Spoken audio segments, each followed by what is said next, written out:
अगला क्वेश्चन है, भारत की सबसे महत्वपूर्ण यूरेनियम खदान डैश में स्थित है। तो भारत की यूरेनियम खदान का अगर बात किया जाए तो सबसे महत्वपूर्ण यूरेनियम खदान जादूगोड़ा में स्थित है। अगला क्वेश्चन है, किस क्षेत्र में सालों साल वर्षा होती है। इन चारों क्षेत्रों को देखोगे तो इसमें से एक क्षेत्र ऐसा है जहां पे वर्ष भर वर्षा होती रहती है। कौन सा वो क्षेत्र है? वो क्षेत्र है विषुवतीय क्षेत्र। ठीक है। अगला क्वेश्चन है, उष्ण कटिबंधीय वर्षा वन में सामान्य रूप से पाया जाने वाला पौधा कौन सा है। उष्ण कटिबंधीय वर्षा वन में सामान्य रूप से कौन सा पौधा पाया जाता है। इन चारों को जब आप देखोगे जो भी आपके ऑप्शंस में है, इसमें से आपका ऑर्किड जो ट्री है, जो जनरली दिख रहा है आपको, उष्ण कटिबंधीय वर्षा वन में पाया जाता है। अगला क्वेश्चन है, निम्नलिखित का मिलान कीजिए। इन सब का आपको मिलान करना है। क्या है? कोडरमा, नेवेली, झरिया और राउरकेला। और दूसरे साइड कुछ तत्व दिख रहे हैं, कोयला, लोहा, लिग्नाइट और अवरक। तो आपको सही मैच करना है कहाँ पे कौन सा चीज पाया जाता है या कौन सा जगह किससे रिलेटेड है। तो क्या होगा सही आंसर? सबसे पहले कोडरमा। कोडरमा में आपको क्या मिलता है, जल्दी बताओ अगर आपको पता है तो कोडरमा में आपको अबरख का अंश मिल सकता है। उसके बाद नेवेली नहीं पता, झरिया। झरिया में बताओ क्या मिलता है। तो झरिया तो बहुत ही फेमस है। झरिया में आपको कोयला मिलता है। क्या मिलता है झरिया में? कोयला। उसके बाद राउरकेला। राउरकेला किसके लिए फेमस है? तो राउरकेला स्टील प्लांट आप सभी जानते हो, तो यहाँ पे लोहा मिलता है।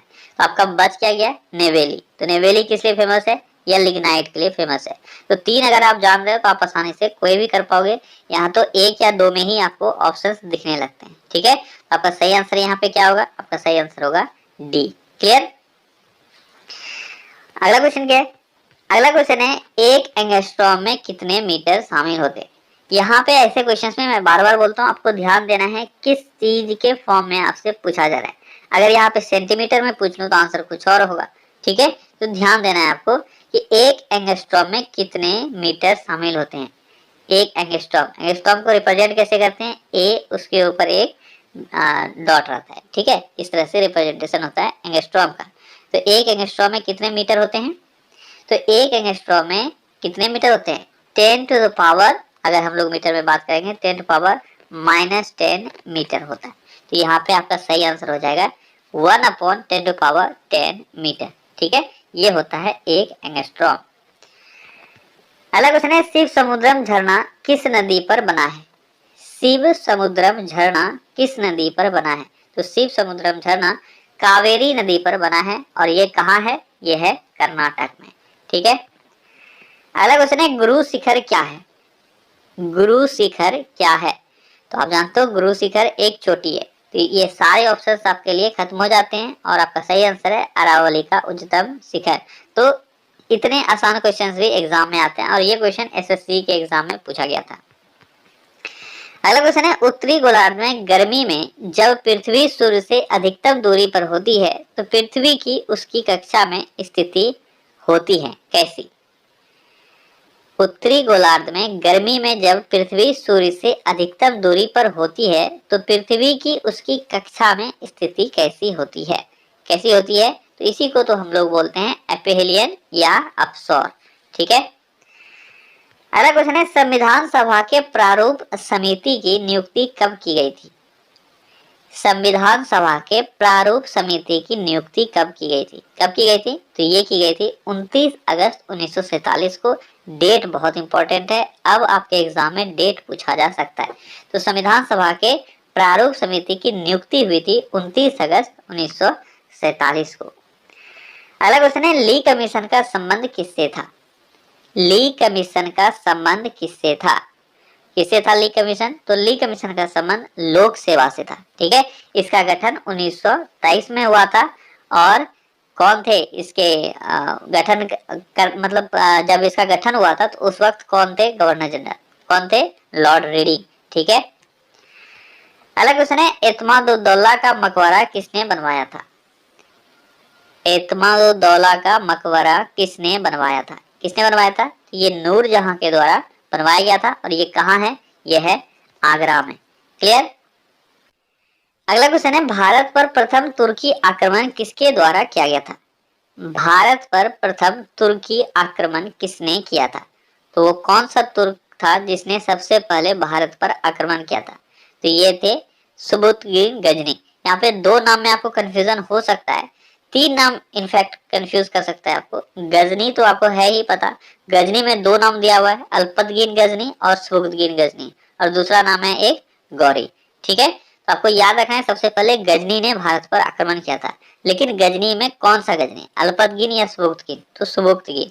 ठीक है, अल्पतगीन कौन था? अल्पतगीन इसके पिता थे। अब अल्पतगीन ने गजनी साम्राज्य की स्थापना की थी। क्लियर? और यहाँ पे एक और नाम आपको दिख रहा है, मोहम्मद बिन कासिम।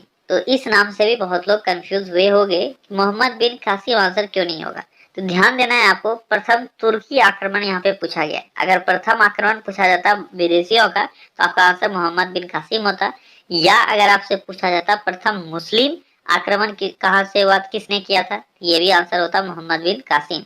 या आपसे ये क्वेश्चन पूछा जाता प्रथम अरब आक्रमण किसने किया था, यानी अरबी कौन था आक्रमण करने वाला, तो भी आपका आंसर होता मोहम्मद बिन कासिम। तो आपको ध्यान रखना है क्वेश्चन में क्या पूछा जा रहा है। ठीक है, प्रथम मुस्लिम, बहुत बार अभी तक जो क्वेश्चन पूछा गया ये पूछा गया प्रथम मुस्लिम आक्रमण किसने किया था, तो वो था, उसका आंसर होगा मोहम्मद बिन कासिम। क्लियर? अगला क्वेश्चन है, भागवत गीता का फारसी अनुवाद किसने किया था? भागवत गीता का फारसी अनुवाद किसने किया था? ये क्या गया था? फैजी के द्वारा। ये अबुल फजल का भाई है फैजी, और इसी ने भागवत गीता का फारसी अनुवाद किया था, और ये अकबर के दरबार में रहता था। अगला क्वेश्चन है, निम्न में से किस में विद्युत संयोजन एवं सह संयोजन बंध दोनों पाए जाते हैं? कौन सा एक ऐसा, इस चारों में से कौन सा एक ऐसा कंपाउंड है जिसमें विद्युत संयोजन यानी आयोनिक बॉन्ड और सह संयोजन बंध यानी कोवेलेंट बॉन्ड, दोनों तरह के बॉन्ड पाए जाते हैं? ऐसा कौन सा कंपाउंड है? तो क्या होगा सही आंसर? ये क्वेश्चन आप पढ़ चुके हो, तो आपका यहाँ पे सही आंसर होगा सल्फर डाइऑक्साइड। ठीक है, अगला क्वेश्चन है, निम्न में से किसका प्रयोग कपड़ों की रंगाई में किया जाता है? कपड़ों की रंगाई में इसमें से कौन से एसिड का प्रयोग किया जाता है? तो सही आंसर आपका क्या होगा? आपका सही आंसर होगा ऑक्जेलिक एसिड। ठीक है, ऑक्जेलिक एसिड का कपड़ा को डाई करने में इस्तेमाल किया जाता है।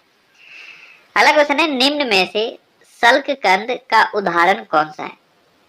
सल्ककंद यानी बल्ब, इसका उदाहरण कौन सा है? हल्दी, अदरक, लहसुन और आलू। तो इन सभी में से अगर देखोगे तो सल्ककंद का जो उदाहरण है वह है आपका लहसुन। ठीक है, बल्ब का उदाहरण कौन कौन सा होता है? जैसे आपका लहसुन हो गया, प्याज हो गया, ये सारे बल्ब है। और यहाँ पे दिख रहा है आपको हल्दी और अदरक, ये दोनों एक कैटेगरी में आता है। और ये प्रकंद, ठीक है, प्रकंद का उदाहरण है, यानी राइजोम का उदाहरण है। और एक और दिख रहा है आपको आलू, तो आलू कंद का उदाहरण है। किसका है? कंद का उदाहरण है। ये सारे चीजें हैं जिसको अलग अलग आपको याद रखना है, मिक्स करके इसको याद मत रखो। ठीक है, आपको एग्जाम्पल्स बहुत आपके लिए इंपॉर्टेंट है, आपको याद रखना है। सल्ककंद, आज आपने क्या क्या पढ़ा? सल्ककंद, प्रकंद और आलू। तो आलू है कंद का एग्जाम्पल, लहसुन है सल्ककंद का उदाहरण, और हल्दी और अदरक है प्रकंद का उदाहरण। क्लियर? अगला क्वेश्चन है, आदिवासियों द्वारा पादपों के उपयोग का अध्ययन क्या कहलाता है? आदिवासियों के द्वारा पादपों के उपयोग का अध्ययन क्या कहलाता है? तो आदिवासियों के द्वारा पादपों का यानी पौधों के उपयोग का अध्ययन कहलाता है एथनोबोटनी। क्या कहलाता है? एथनोबोटनी। अगला क्वेश्चन है, वाटर गैस का निम्न में से एक घटक कौन सा है? बहुत बार मैंने खुद पढ़ा है आपको, वाटर गैस किसका कॉम्बिनेशन है? तो वाटर गैस में होता है कार्बन मोनोऑक्साइड प्लस हाइड्रोजन। ठीक है, तो आपका सही आंसर यहाँ पे क्या हो जाएगा? Carbon monoxide. Carbon monoxide water gas का एक घटक है। अगला क्वेश्चन क्या है? अगला क्वेश्चन है, संविधान सभा के सलाहकार समिति के अध्यक्ष कौन थे? संविधान सभा के सलाहकार समिति के अध्यक्ष कौन थे? जल्दी से आंसर करो, क्या होगा सही आंसर? तो इसमें से बहुतों ने आंसर किया होगा BN राव, जो कि गलत है। आपका सही आंसर है सरदार वल्लभ भाई पटेल। ये मैंने आपको पढ़ा रखा है। ठीक है, क्वेश्चन आपको ध्यान से पढ़ना है। पूछा जा रहा है संविधान सभा के सलाहकार समिति के अध्यक्ष, ना कि आपसे पूछा जा रहा है संवैधानिक सलाहकार। अगर संवैधानिक सलाहकार पूछा जाता तो आपका आंसर होता BN राव। ठीक है, यानी संविधान का जो निर्माण किया जा रहा था उसमें जो सलाह दिया गया कि किस तरह से क्या काम करना चाहिए, वो बी.एन. राव थे। और सलाहकार समिति का एक अलग से जो गठन हुआ उसके अध्यक्ष थे सरदार वल्लभ भाई पटेल। ये मैंने आपको वन लाइनर में बहुत अच्छे से पढ़ाया हुआ है। ठीक है, अगला क्वेश्चन है, टीपू सुल्तान अंग्रेजों के साथ युद्ध में कब मारे गए थे? टीपू सुल्तान अंग्रेजों के साथ युद्ध में कब मारे गए थे? कब मारे गए थे? 1799 में। ठीक है, जो लास्ट आंग्ल मैसूर युद्ध था उसी में टीपू सुल्तान की मौत हुई थी। अगला क्वेश्चन है, किसकी समाधि के कारण नंदेड़ गुरुद्वारा सिखों का पवित्र स्थल माना जाता है?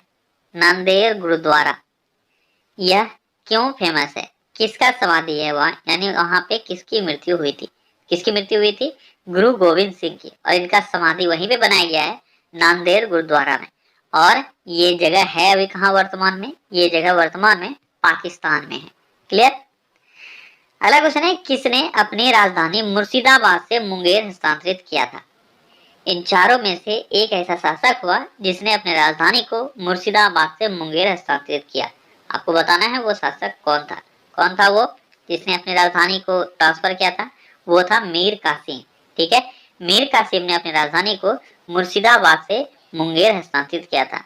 और आज जो आप देख रहे हो मुंगेर, जहाँ पे बंदूकों का गढ़ है, बहुत सारे बंदूक फैक्ट्री है, ये देन किसका है? ये मीर कासिम का ही देन है। अगला क्वेश्चन है, किसके शासनकाल में ब्लैक होल दुर्घटना घटित हुई थी? ब्लैक होल दुर्घटना किसके शासनकाल के दौरान घटित हुई थी? किसके शासनकाल के दौरान? तो सिराजुद्दौला के दौरान। कब घटित हुआ था ये भी मैंने आपको बताया, 1756 ईस्वी में ब्लैक होल की घटना कोलकाता में घटित हुई थी। और उस वक्त के जो शासक थे वो थे सिराजुद्दौला। अगला क्वेश्चन है, सिखों के अंतिम गुरु कौन थे? सिखों के अंतिम गुरु कौन थे? कौन थे सिखों के अंतिम गुरु?